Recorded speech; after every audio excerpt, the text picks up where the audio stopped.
The Raptors are now forced into some major decisions heading into this year's NBA season after reconstructing the roster to be built around Scottie Barnes in the middle of this retool rebuild. There is an imbalance in terms of positioning, in terms of ages, in terms of timelines on this team here now at this point, and it's forcing Darko Rajakovic into some very difficult spots in regards to what the team is going to do specifically with their lineups, movement, and rotations going into next season. So we're going to break down how the starting lineups will look, the rotations, but more specifically, the impacts that each decision will have on the trade availabilities of some of these players, as well as the future development of some of the core pieces on this Toronto Raptors team and Masai Ujiri is constructed to build for the future. But before we dive into any of that, folks, again, make sure you guys hit that subscribe button if you want to stay up to date with everything regarding this Toronto Raptors team. Some very, very exciting stuff coming on the pipeline now as we enter closer and closer to this NBA season. But let's dive into it because there's been some discourse, there's been some discussions I've seen in our comment section about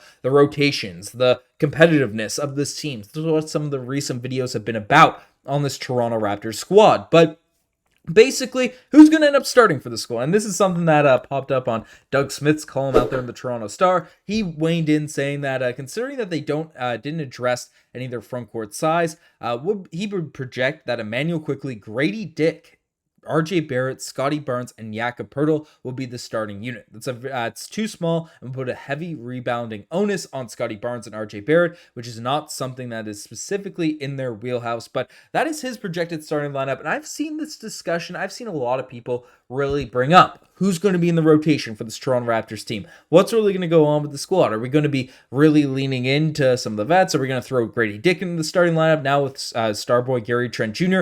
gone from this Toronto Raptors team? And personally, I disagree with this specific starting lineup in terms of projecting. I don't disagree that's necessarily the wrong one. I'd probably, if I was coaching the Toronto Raptors looking for long-term, this is probably the lineup that I'd run with given this Toronto Raptors squad. But I wouldn't bet my money, certainly, on this being the opening night lineup for the Toronto Raptors. And no, this is not because of trades, but basically because of talent and specific positional needs. Because, again, let's take a look at some of the guys that are out here on this roster. Because Gradey Dick would be the insertion into the starting lineup. You know, there with 9 points per game, 2 rebounds, 1.1 assists for Gradey Dick last season, but one of the league's best corner three-point shooters, knocked down the shots, looked really good in his short stint in Summer League, had one really good game, and then one game where it looked positive, but then dealt with an injury and stuff, so that's kind of how that goes. But basically, Gradey Dick is a guy a lot of Toronto Raptors fans want to see inserted into that starting lineup, moving into that spot, and thinks he complements nicely with a Scottie Barnes there in terms of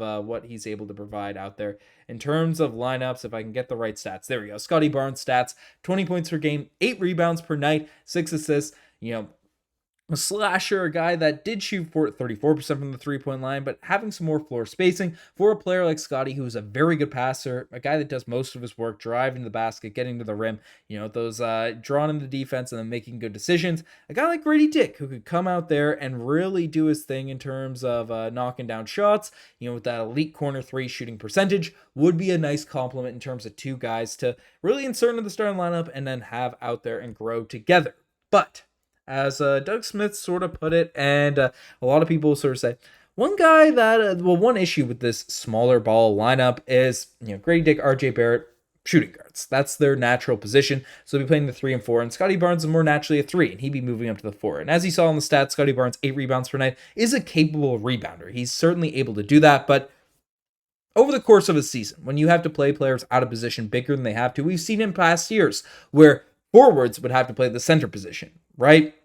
Doesn't really work long term. It doesn't work in terms of winning consistent games in and out, and it leads to a serious load on these types of players, which leads to injuries at inopportune times later in the season. So doesn't really make a ton of sense to be playing Scottie Barnes out of position there a ton, even though some people might argue that the 4 is Scottie Barnes' most natural position. But a guy like Bruce Brown has proven the ability to play much bigger than he is, get a ton of rebounds, play a lot of defense, and is still a capable three-point shooter, right? Bruce Brown is the guy in terms of lineups I'd more so expect to be in that starting lineup rather than a Gradey Dick. Because again, regardless of what you think about rebuilds, regardless of what you think about development, these teams want to win. And Bruce Brown at 28 years old, 11 points per game, 4.2 rebounds, 3 assists, can just do a lot of things out there, grit and grind on both ends of the floor when he's healthy. Did deal with some knee issues last year, but also is not like a horrible 3-point shooter by any stretch of the imagination, but not elite the same way Gradey Dick is. So while development-wise, why future-wise,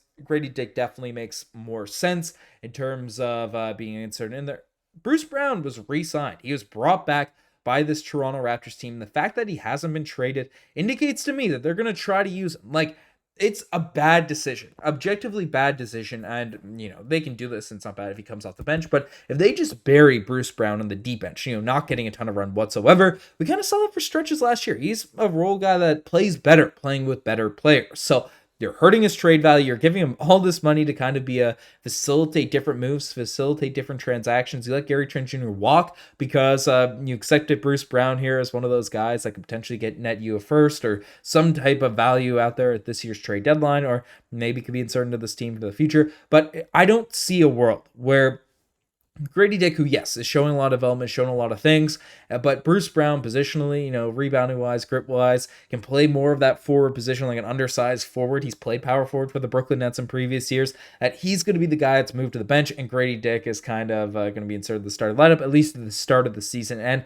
this is the implications, right? Because it helps Bruce Brown's value if he's in the starting lineup for potential trades to happen, in the coming months to start off the year. But it does affect the development of Gradey Dick. And this is why a lot of people projected Bruce Brown to be a guy that was traded, Trent Jr. to be a guy that walks. Because not only do you have, a Gradey Dick who's looking for minutes on this team, you also have a Jakob Poeltl. Let's get that there. Because looking at the roster for this team right now, at that guard position, you have Gradey Dick, you have Ochai Agbaji, you have Jakob Poeltl. Garrett Temple's not worried. We're not too worried about getting too much minutes. But you also have Bruce Brown, RJ Barrett, all at that sort of shooting guard position. Davion Mitchell is probably running the backup point guard for this team, him and Jamal Shed, but he's been a combo guard over the course of his career as well. So you have a lot of guys that play that two position. So that's going to affect development. That's why a lot of people thought, given the contract, given everything was Woj was saying, everyone was saying, we projected that Bruce Brown would end up getting dealt, but he's going to be back on this team. So again, it's going to affect development, but I think he's just a dude in terms of, asset management. If he's buried on your bench, it doesn't make a ton of sense there. So there's a massive decision that has to be made in regards to who's going to be the starter, who's not. If I was the coach, I'd probably lean into Gradey Dick just to get those reps out, even if it doesn't lead to an immediate amount of wins. But if I were to bet money on it, if I were to sort of make my projection, I expect the starting line to be Immanuel Quickley, RJ Barrett, Bruce Brown, Jakob Poeltl, and obviously Scottie Barnes out there. But you also have some other guys that are into the mix of this. Chris Boucher, I'm not sure if he's going to be actually in the lineup this year because didn't crack Darko Rajakovic's rotation last year. There's questions about Kelly Olynyk given his performance in the Olympics. Davion Mitchell is expected to be the point guard, but has played a combo guard position. And then you have the young guys, Jonathan Mobo, Jakob Poeltl, Bruno Fernando's a hustler, Jamal Shed. There's a lot of pieces on this team that the Toronto Raptors really have to figure out in terms of what they're going to do in terms of splitting development minutes, starting minutes.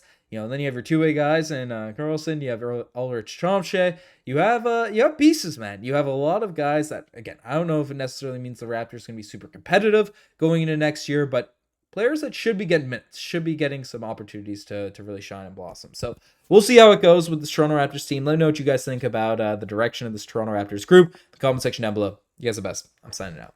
Cheers.